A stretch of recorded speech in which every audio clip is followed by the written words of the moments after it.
네, 안녕하십니까. 김 선생의 문화예술 이야기를 진행하는 강사 김효입니다. 이번 시간에는 11번째 지킴이 개라는 제목으로 말씀을 드려보도록 하겠습니다.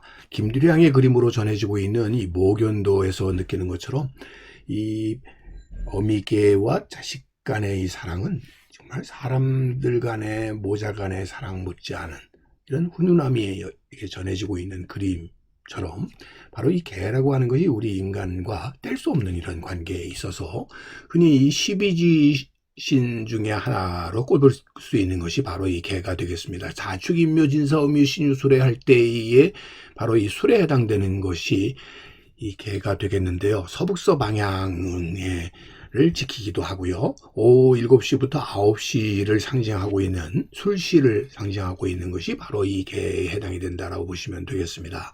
또 뿐만 아니라 벽사의 개로서 잡귀나 애군을 물리쳐서 집안의 행복을 지켜주는 동물로서 늘 우리의 지킴이의 역할을 해주고 있는 것이 또한 개라고 볼 수가 있겠고요.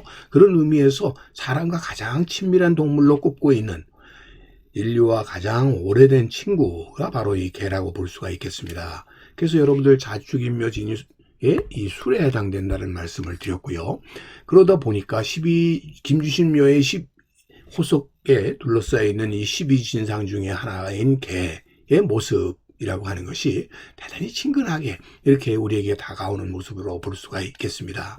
뿐만 아니라 이렇게 부적이라든지 이 벽사의 의미를 갖고 있는 불화 같은 곳에도 늘 단골로 등장하고 있는 것이 개라고 하는 점에서 이 개는 우리에게 친근한 것뿐만 아니라 이런 사악한 기운들을 물리쳐 줄 수 있는 평소에 우리 개가 갖고 있는 가장 큰 특성 중에 하나인 이렇게 집을 지켜주고 외딴 사람들을 경계해주는 그런 역할을 하는 개라고 하는 것을 이런 부적과 불화를 통해서 우리가 확인을 해볼 수가 있겠고요.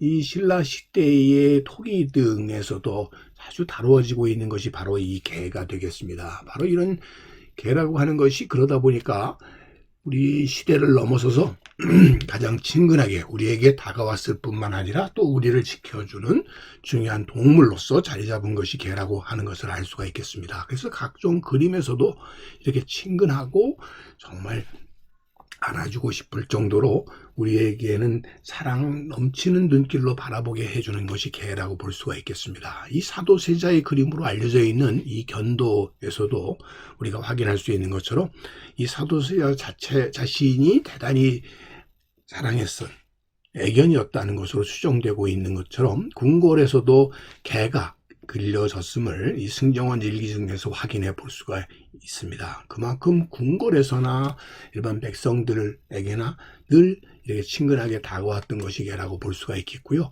특별히 광복 이후에 정부에서 처음 발행했던 초등학교 국어교과서의 제목이 바둑이와 철수였습니다. 자, 이것처럼 이 바둑이로 대표되는 이 개와 우리 인간이 가장 친숙하게 느껴지게 되는, 그래서 지금도 이 바둑이와 철수라고 하는 말 자체가 우리에게는 그냥 너무나 개의 친숙함을 드러내주는 대표적인 사례가 아닐까 싶습니다.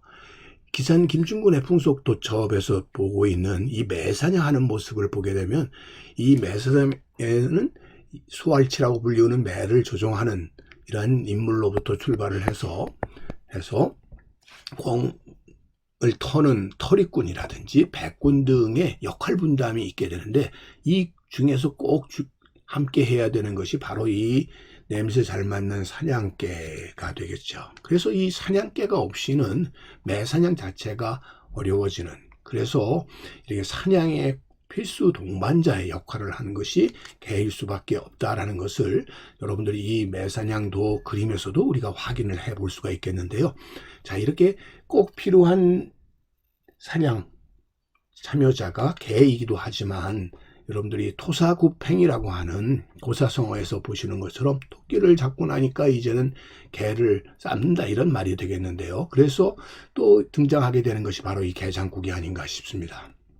된장을 풀어서 끓여 먹었던 이 게장국에 이렇게 많은 명칭들이 남아 있다는 것만 보더라도 이 음식이 우리의 하나의 대단히 오랜 세월 동안 이루어졌었던 음식 문화였다는 것을 알 수가 있겠습니다. 게탕, 게장, 구장, 구육갱, 견육갱, 지향탕, 그리고 보신탕으로부터 출발을 해가지고 영양탕, 보양탕, 사철탕 등 그 시대에 따라서 이 음식에 대한 사회 인식의 변화 과정을 지켜볼 수 있는 것이 또한 이러한 다양한 이름이 아닐까 싶고요. 또 뭐 단곡이라는 이름으로도 북한에서는 지금도 불려지고 있는 것이 그게 아닌가 싶은데요. 특별히 이 삼복 복다름으로 이열치열의 음식으로 이게 보신이라고 하는 의미로서 먹었던 대표적인 음식이 바로 이런 게장국이었다고 볼 수가 있겠습니다. 조선시대에만 하더라도 궁중에서 더위를 이겨내라는 의미로 높은 관리들에게는 쇠고기와 얼음을 하사를 하셨다는데, 이렇게 쇠고기라고 하는 것은 대단히 귀한 것이라 일반 서민들이 먹을 수 없었고, 대신 개고기를 끓여 먹은 데서부터 이렇게 시작되었다라고 얘기를 하고 있고요.